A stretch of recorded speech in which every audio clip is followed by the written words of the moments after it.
Salut tout le monde, aujourd'hui j'avais envie de vous parler d'une page sombre de l'histoire de la République tchèque, plutôt de la Tchécoslovaquie à l'époque. Un épisode qui s'est déroulé durant la Seconde Guerre mondiale et qui pourtant reste aujourd'hui méconnu, contrairement à d'autres événements comme l'événement du massacre d'Ouradour. Vous l'avez déjà sûrement compris, on va parler d'un village tchèque qui a été complètement éradiqué de la carte. Ce massacre fait suite à l'attentat organisé contre le commandant SS Heydrich qui est survenu le 26 mai 1942 en plein centre-ville de Prague. Je vais revenir un peu plus en détail sur l'opération Anthropoïde, du coup sur cet attentat, puisque il y a des choses quand même assez folles à savoir là-dessus. Donc ici on est sur le site commémoratif de Lidice. Aujourd'hui c'est un parc absolument gigantesque, on peut y accéder évidemment gratuitement et c'est à une vingtaine de kilomètres de Prague et c'est l'emplacement précis du village, de l'ancien village.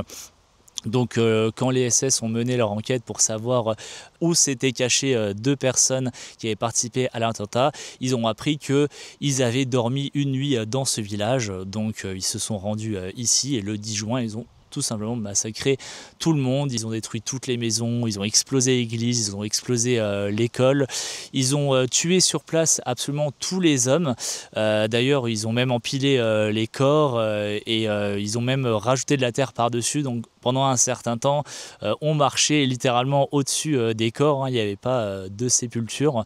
Quant aux femmes, ils les ont mis dans des camions pour les envoyer dans des camps de concentration. Et pour ce qui est des enfants, alors ils en ont sélectionné une dizaine qui, selon eux, ressemblaient un peu à ce qu'ils attendaient de la race aryenne pour les placer dans des Lebensborn. Vous savez, c'est un programme de rééducation d'enfants pour qu'ils adhèrent, pour qu'ils soient de parfaits nazis, quoi, en quelque sorte. Et les autres enfants, donc ils les ont emmenés dans des camions et ils les ont gazés dans les camions en direction des camps de concentration. On peut retrouver d'ailleurs un mémorial justement qui commémore les 82 enfants précisément qui sont morts, les 82 enfants de Lidice.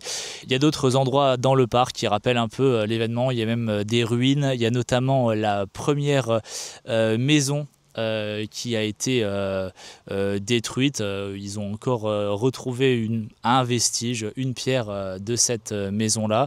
Et quand vous arrivez sur le site, donc vous avez une grande esplanade et vous avez également un musée qui vous raconte toute l'histoire de ce village. Je vais vous emmener un peu avec moi, on va un peu se promener dans le parc et voir un peu tout ce qu'on peut y trouver. Et comme vous le voyez, hein, franchement le site est vraiment immense. Là je pense que je suis arrivé au bout, je vois qu'il y a encore quelque chose là-bas au fond. Et là où j'arrive, c'est les vestiges de l'ancienne église en fait de la ville. Donc l'église Saint-Martin comme l'indique la pancarte. Ce qui semblerait être un peu la forme peut-être de la nef de l'entrée de l'église et puis une reconstitution je pense de l'hôtel de l'époque qui a au fond avec des belles statues commémoratives quoi, comme il y en a un peu partout dans le parc. Et il faut s'imaginer vraiment que tout le parc ça représente la superficie on va dire du village. Et du coup, en continuant un peu la balade vers le fond de ce qui fut le village, il y a cet arbre qui est quand même très important puisque c'est le seul arbre fruitier qui a survécu à la destruction en fait du village. Et c'est un poirier et c'est aujourd'hui considéré comme un arbre commémoratif national. Alors aujourd'hui, je ne sais pas si ça sera le cas quand vous viendrez visiter le lieu, mais en tout cas en ce moment il y a une exposition de photos sur le fameux justement village d'Ouradour. Alors je vous ai pas dit aussi comment y accéder. Bon, nous on y était en voiture parce que c'était sur notre chemin.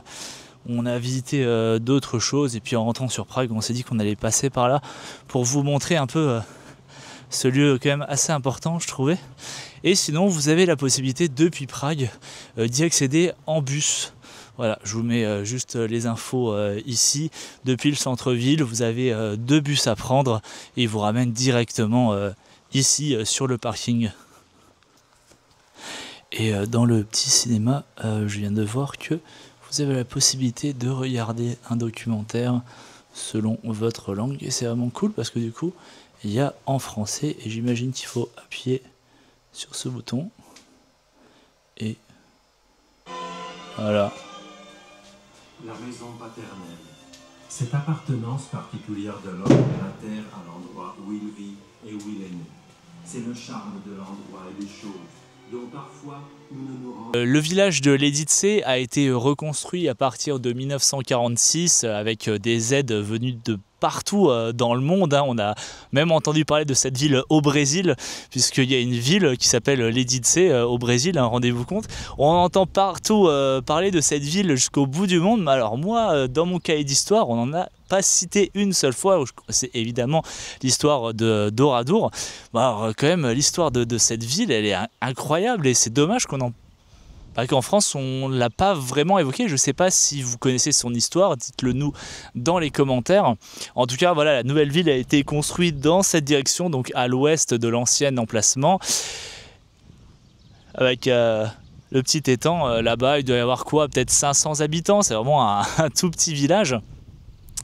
Voilà pour ce qui était du coup de la visite du site de l'ancien village. Et maintenant, comme je vous ai dit en début de vidéo, eh bien, on va aller à Prague et on va se retrouver un peu au cœur de l'action, au cœur de cette fameuse opération.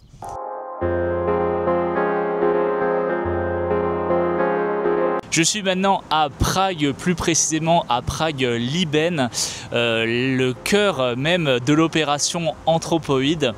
Pour vous rappeler un peu le contexte historique, on est le 27 mai 1942, il est précisément 10h30 du matin et 4 parachutistes formés par le SOE, donc les services secrets britanniques fondés par Churchill, qui visaient à mettre l'Europe à feu et à sang, on peut reprendre les paroles de Churchill, se sont positionnés ici au niveau d'un virage.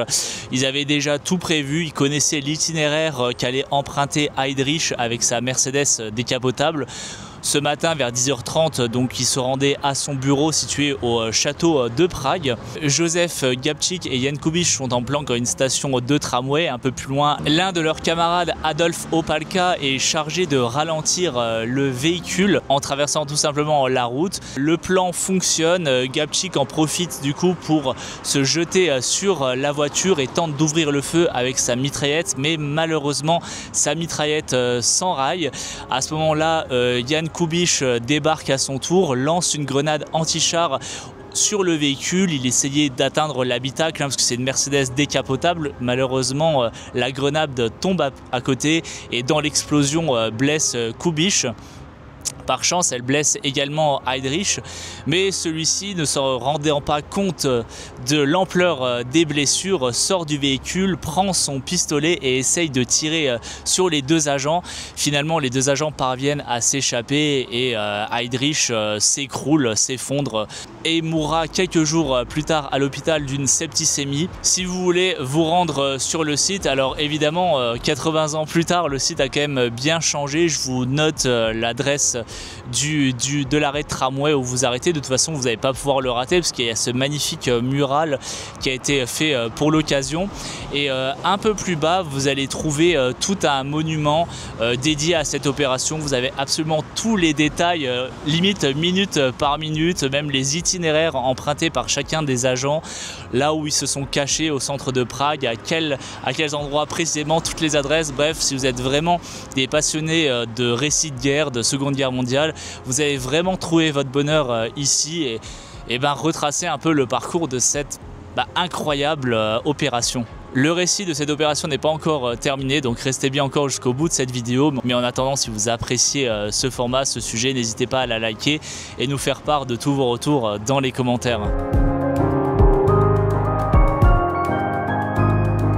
On l'a vu au début de cette vidéo, la répression suite à cette opération a été quand même catastrophique, dramatique énorme.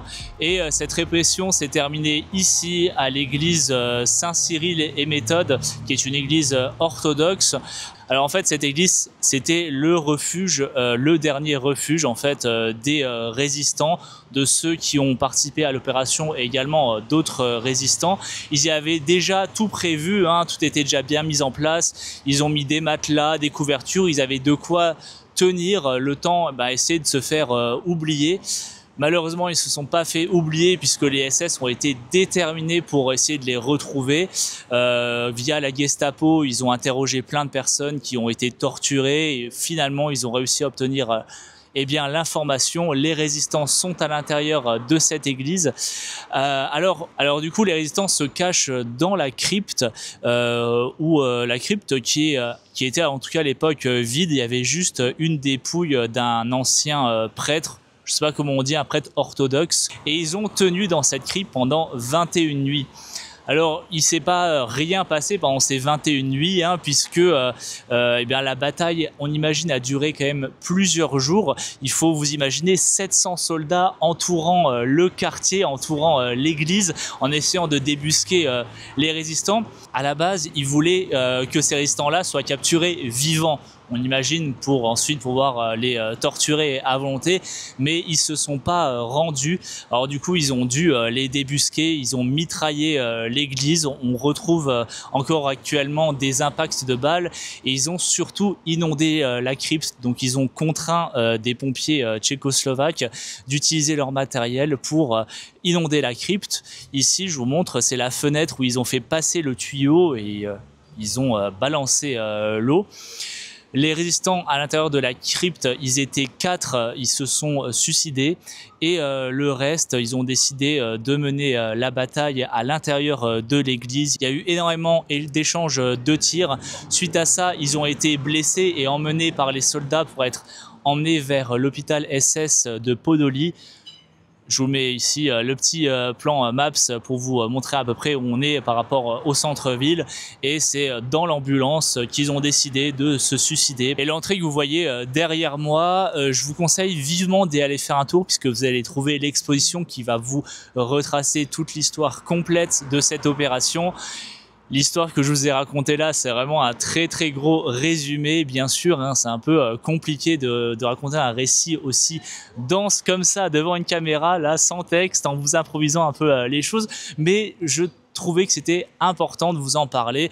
Quand on a découvert avec Joyce cette histoire, on l'a trouvée vraiment complètement folle et on n'a pas compris pourquoi on ne la connaissait pas et pourquoi elle n'a pas été autant racontée. Donc voilà, on trouvait que c'était quand même important de vous la partager. Et quand vous entrez du coup ici, vous avez l'exposition qui vous raconte tout et vous avez également accès à la crypte et tout ça bien sûr c'est gratuit.